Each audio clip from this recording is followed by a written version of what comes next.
In a previous episode, we had talked about the Frenchmen that joined the German SS ranks during the Second World War, such as the Legion of the French Volunteers Against Bolshevism and the SS Charlemagne Division. However, another group of Breton nationals in the occupied French territory would form their own SS unit, separate from the French, and they hoped that the cooperation would change German policy towards the region, and in the end, Brittany would be granted their independence. Here, the Bezen Perrot would be formed, and we'll be covering them in this video. In much the same vein as the video talking about the French Legion, the LVF, here we need to go back and retell a bit more history. Brittany would be absorbed into the French kingdom in 1536, but unlike many other regional cultures of France, Brittany managed to retain a fair amount of its distinct sense of ethnic and linguistic identity, largely through a revitalization of folklores and local historians in the 19th century. The Breton language was picked up by many in the region, including many of the intellectuals, so the language and the Breton identity stayed around. By the start of the 1900s, a fervor of Breton nationalism started to take hold around the region. This rise of nationalism was much in the same vein as the French nationalism post-Napoleon, but instead, they brought about a valorization of Breton history, making sure that their language and culture were not erased through assimilation. A Breton Nationalist Party would form in 1931. They would hold their first Congress in Landerneau on December the 27th of the same year.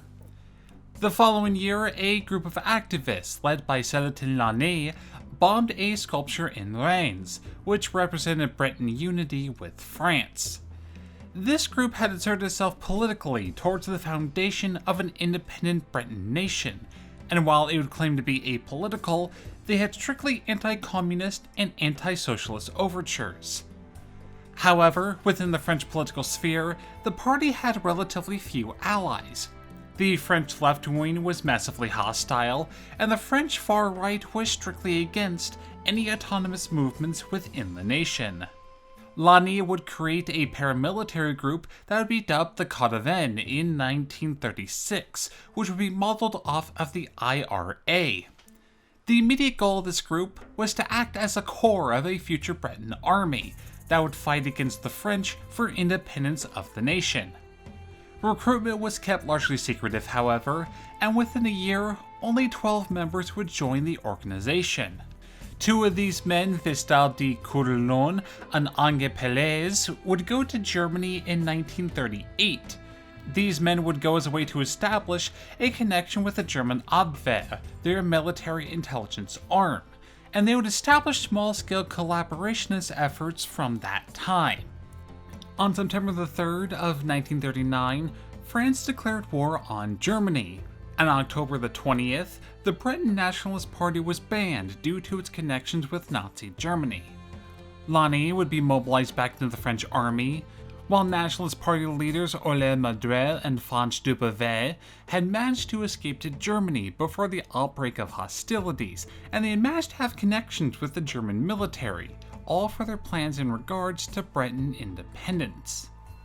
Originally, Germans' plans for war against the French and British had intended to establish a Breton fifth column, one that would be used to help in disrupting French supply lines and to aid the Germans as they advanced.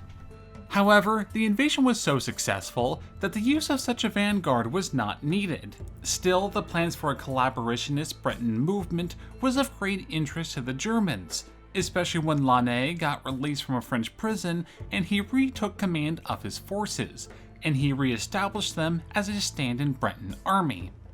However, by the tail end of 1940, plans had changed.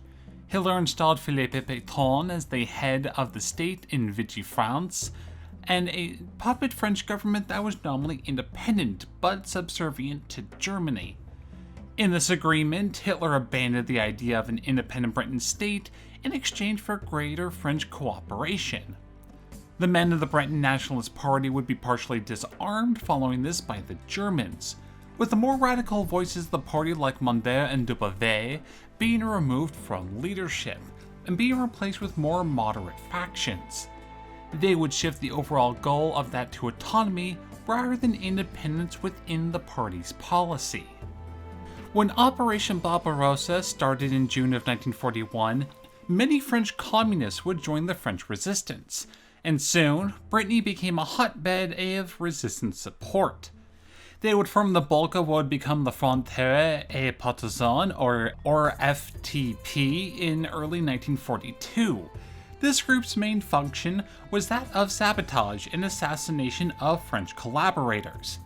While officially neutral in the conflict between the resistance and the Germans, Lainé and the PNB would become targets of the FTP, who saw their pre-war ties to Germany as them being open collaborators.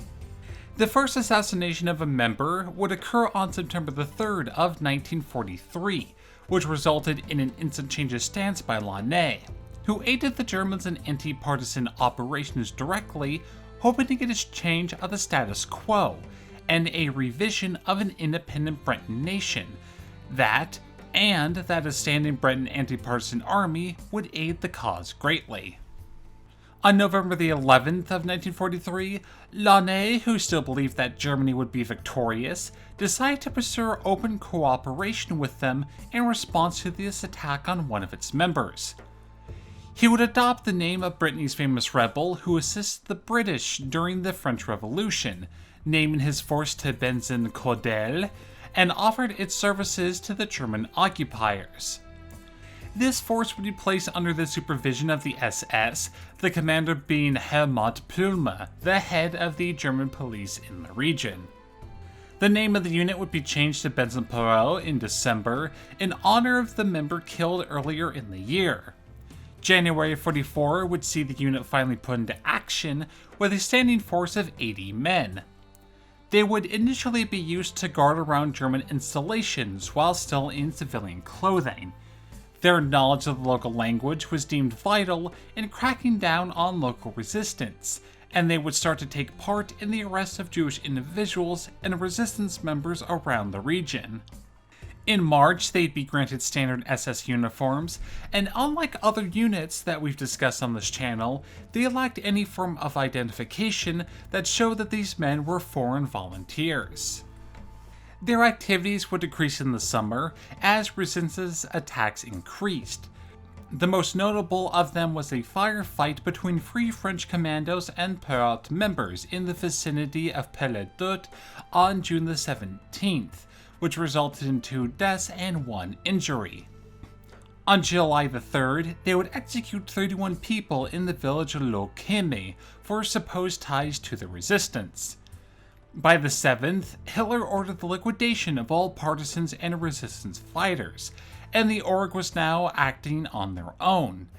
As the Allies gradually pushed the Germans out of France, the members of the organization would go with the Germans to the east, some of which would be absorbed directly into the SS, while others worked as saboteurs in the Black Forest region.